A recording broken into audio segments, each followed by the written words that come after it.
సొంత బిడ్డనే ఇంటల్లుడు పోని ట్యాపింగ్ చేసినోడు ఇంతకంటే సిగ్గులేనోడు ఉంటాడా అని వాళ్ళు చెప్తారు. ఓ పక్కన నేను 1 కోటి మంది ఆడబిడ్డలకు చీర పెడతా సారె పెడతా నేనంటే ఉన్నొక్క చెల్లెల్ని ఇంట్లోకి వెళ్ళి బయటకు వెళ్ళగొట్టిన వాడు ఆస్తిలో వాటా అయ్యేస్తుంది. గంత పనికిమాలినోడు, సొంత చెల్లెలకే చీర పెట్టలేనోడు, సొంత చెల్లెలకే పండుగ పూట బుక్కెడు బువ్వ పెట్టనోడు వాడు కూడా ఒక మనిషా? మా ఆడబిడ్డలను ఆలోచన చేయమని అంటున్నా. ఏం ఆశిస్తామమ్మ పుంటింటి కాడ మనం చెప్పురి? మెట్టింటికి వచ్చిన తర్వాత పండుగ పూట ఇంత బుక్కెడు పువ్వు పెడతాడు, మా అన్ననో తమ్ముడో ఉంటే చీర పెడతాడు, ఇంటి ఆయన ముందర ఇజ్జత్ పోకుండా ఉండని కానీ కోరుకుంటాం. గంతేనా? వాళ్ళ ఆస్తి అడుగుతామా? వాళ్ళ ఆస్తి అడుగుతామా? ఆడపిల్లలు మీరు సగం మంది సర్పంచులు ఉన్నారు కదమ్మా, ఆడపిల్లలారా మీరు చెప్పండి.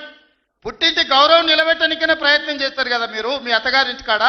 వాళ్ళ ముందర మీకు ఇజ్జత్ లేకుండా పండుగ పూట తల్లిదండ్రులు వాడు అన్ననో తమ్ముడో ఉంటే పండుగకి ఇంటికి కూడా విలువకపోతే మీ అత్తగారి ఇంటి కాడ పక్కింటి కాడ తోటికోడల ముందర ఇజ్జత్ పోతుంది. అమ్మ గిత్త కంటే అవమానం ఉంటుందా? ఓ పిలిచో సారి చీర పెట్టకపోయినా మీరే కూడా పెట్టుకుని ఉంటే వానికి ఇచ్చో చీర కొని నువ్వు పెట్టినట్టు అని చేయరా అంటాం. పుట్టింటి ఇజ్జత్ ఎవరని తీస్తారా? ఏ ఆడబిడ్డనన్నా తెలంగాణలో ఉన్న ఆడబిడ్డ ఎవరైనా ఎంత కష్టమని ఉండని ఎంత నష్టమని ఉండని పుట్టింటి ఇజ్జత్ నిలబెట్టడానికైనా ప్రయత్నం చేస్తుంది కదా. మీరు అందరు కూడా తెలంగాణ ఆడబిడ్డలే కదా. ఇవాళ ఇంతో అంతో తండ్రి గాలికి సంపాదించిన దాంట్లో వాటా ఇవ్వాల్సి వస్తుందని మెడలు పట్టి దొబ్బితీవి నీ సొంత చెల్లెలు. నీ సొంత చెల్లెలకే సమాధానం చెప్పలోని ఆయన నాకు సవాలు ఇసురుతున్నాడు. ఈ అవ్వ లాగులో తొండలు ఇచ్చి కొత్త బిడ్డ నేను అనుకుంటున్నావేమో. నా సంగతి ఇంకా తెలియదు. మీ నాయనని అడిగి ఇంటికి పోయి చెప్తాడు. ఏ అమెరికాలో బాత్రూమ్లు అడిగినట్టు అనుకుంటున్నావు నాతో మాట్లాడు అంటే నేనేదో మార్చుకుంటూనే పోని ఆవుల పోరోడు గాలికి తిరిగేటోడి గాలికి అంతో నాకెందుకని ఇవన్నీ వేషాలు. ఇంకా ఆ పక్కలో ఒక నలికుట్లోడు ఉంటాడు, 6 అడుగులు ఉన్నా అనుకుంటాడు. ఆ తలకాయ ఎక్కడుందో నాకు తెలియదు.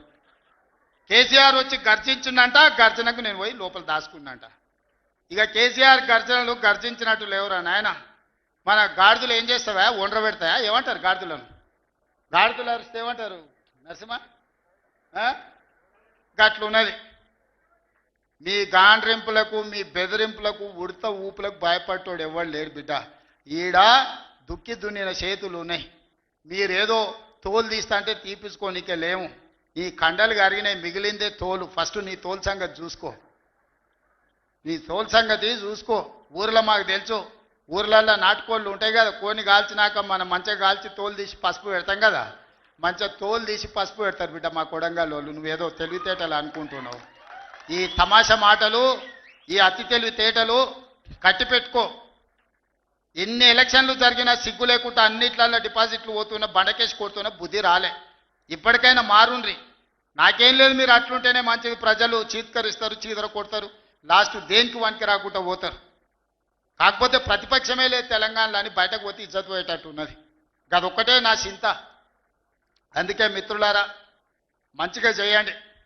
వేదిక మీద ఉన్న పెద్దలకు, మా మంత్రులకు అందరికీ నా సూచన, గ్రామాలలో సర్పంచులు వచ్చారు, అందరినీ కలుపుకోపోండి. గ్రామాల అభివృద్ధి జరిగినప్పుడే తెలంగాణ అభివృద్ధి జరుగుతుంది. ఇవాళ తెలంగాణ అభివృద్ధి చేసే బాధ్యత మనది. చిన్న వయసులో నాకు అవకాశం వచ్చింది. ఇప్పుడు చాలామంది మా సర్పంచ్ అమ్మ వచ్చింది సజ్జకాన్పేట, రేణుకమ్మనా మౌనిక, మా రాములు తమ్ముని కోడలు మౌనిక చెప్పింది 24 ఏళ్ళు చిన్న వయసులో నేను సర్పంచ్ అయిన సార్ అని. ఎన్నో ఆలోచనలతోని ఇలా చిన్న వయసులో మీరు అందరు సర్పంచ్లు అయినరు. ఇంజనీరింగ్ చదువుకున్న వాళ్ళు అయినరు, డిగ్రీ చదువుకున్న వాళ్ళు అయినరు, 22, 23 ఏళ్ళకు ఉన్న వాళ్ళు అయినరు, పెద్దోళ్ళు 80 ఏళ్ళు ఉన్న వాళ్ళు కూడా సర్పంచ్లు అయినరు. మా రాఘవ వాళ్ళ తల్లి సర్పంచ్ అయింది. వీళ్ళందరూ ఎందుకు అయినరు అంటే గ్రామానికి ఏమైనా చేయాలని అయినరు. మరి వాళ్ళ ఆలోచనలు వాళ్ళ గ్రామానికి చేయాలన్నదాన్ని మనం ఈరోజు పూర్తిగా సహకారం అందించాలి వాళ్ళకు. వాళ్ళందరినీ కూడా వాళ్ళు ఊర్లలో ఏం మాట ఇచ్చినరో ఆ పనులు మనం చెయ్యాలి. వీలైనంత మేరకు నిధుల కష్టం ఉన్నది, మనం ఇచ్చేది మనం ఇద్దాం, కేంద్రం నుంచి తెచ్చేది కేంద్రం నుంచి తెద్దాం. మార్చి లోపల కేంద్రం నుంచి 3,000 కోట్ల రూపాయల నిధులు నేను పట్టుకొస్తా. మీకు అందరికీ గ్రామాలలో నిధులు ఇచ్చే బాధ్యత నాది. మార్చి 31 తారీఖు లోపల 3,000 కోట్ల రూపాయలు గ్రామాలకు పంపించే బాధ్యత నేను తీసుకుంటా. ఆ నిధులు దుర్వినియోగం కాకుండా మంచిగా ఖర్చు పెట్టుకుని మంచి పేరు తెచ్చుకోరు. నాకెట్లా చిన్న వయసులో ఈ రాష్ట్రానికి ముఖ్యమంత్రి అయ్యే అవకాశం వచ్చిందో, రోజుకు 18 గంటలు కష్టపడి ఎట్లయితే పనిచేస్తున్నానో మీరు కూడా గ్రామాలలో పని చేయండి, కష్టపడుండ్రి, గ్రామంలో ఇంత మంచి పేరు తెచ్చుకోండి, గ్రామాన్ని అభివృద్ధి చేయండి. నా వైపు నుంచి పూర్తిగా సహకారం ఉంటుంది. మళ్ళీ 2029లో ఎన్నికలు వచ్చినప్పుడు ఎవరి లెక్క వాళ్ళు చూసుకుందాం, ఎన్నికలు వచ్చినప్పుడు చూసుకుందాం. ఇప్పుడు కేవలం అభివృద్ధి మీదనే దృష్టి పెడదాం, గ్రామాలను ముందుకు తీసుకెళ్దాం. గ్రామాలు అభివృద్ధి చెందినప్పుడే తెలంగాణ రాష్ట్రం అభివృద్ధి చెందుతుంది. ఆ విధంగా ముందుకు వెళ్దామని మీరందరూ సిద్ధమే కదా గ్రామాలను అభివృద్ధి చేయడానికి? మీరందరూ సిద్ధమే కదా? ఇవాళ మా పోలీసు వాళ్ళు చెప్పినా కానీ మరి ఏమైందో, గెలిపించిన వాళ్ళేమో బయటూరు, గెలిచిన వాళ్ళేమో లోపలూరు. బయట చాలా మంది మా ముఖ్యమైన నాయకులందరూ కనిపించారు, పలకరించుకుంటూ వచ్చిన. ఏందా అంటే మా రాఘవ్ 10 పాసులే ఇచ్చిండు అన్న, ఏం చేయాలని అంటుండు. కాకపోతే మహేందర్ మరి పరిస్థితి ఏమో పాసులు ఇచ్చేది లేదు. బయట ఉన్నోళ్ళు తక్కువ కాదు, లోపలికి వచ్చిన వాళ్ళు ఎక్కువ కాదు. మీరందరూ నా కుటుంబ సభ్యులే. మళ్ళీ నేను వస్తా, మీ అందరినీ కలుస్తా, మళ్ళీ కూర్చొని అభివృద్ధి చేసుకుందాం. కొడంగల్ని ఒక ఆదర్శ నియోజకవర్గంగా తీర్చిదిద్దుదాం. ఇది నా ఒక్కడి వల్ల సాధ్యం కాదు, మీ అందరు సహకరిస్తేనే సాధ్యమైతే.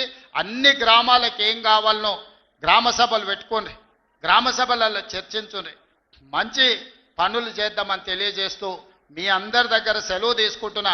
పెద్ద ఎత్తున మిమ్మల్ని గెలిపించిన వాళ్ళకి సప్పట్లు కొట్టుర్రి. ఎందుకంటే మీ గెలుపులో బయట ఉన్న వాళ్ళు ఉండరు. ఈ సప్పట్లు అన్నీ బయట ఉన్న వాళ్ళకి వినిపించాలి. మా మీడియా వాళ్ళు కూడా తీసి బయట ఉన్న మా కార్యకర్తలకు, నాయకులకు చూపించాలి. గట్టి కొట్టుర్రి, ఇంకా గట్టి కొట్టుర్రి, ఇంకా గట్టి కొట్టుర్రి. సీటీలు రావానే కొడంగల్ వాళ్ళకు సీటీలు కొట్టారేమా?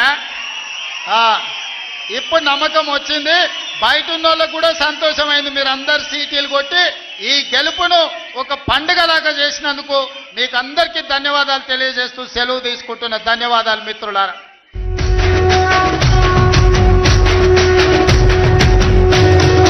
మూడు రంగుల జెండా బట్టి సింగమోలే కదిలినాడు ఒక్కరో కాంగ్రెస్ సూర్యుడు మన రేవంత్ అన్న నిగ్గదీసి ఎరిగే మునగాడు.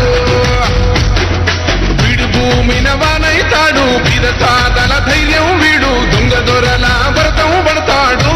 మన రేవంత్ అన్న పేద ఇంటికి పండుగ తెస్తాడు.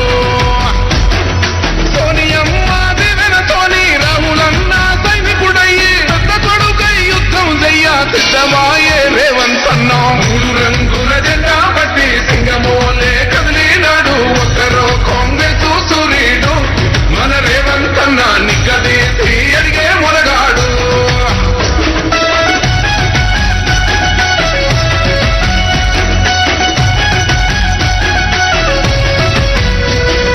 దడులెన్ని జరిగిన గాని దడువలేదు రేవంత్ అన్న, అంతకంతా ఎత్తుకు ఎదిగాడు.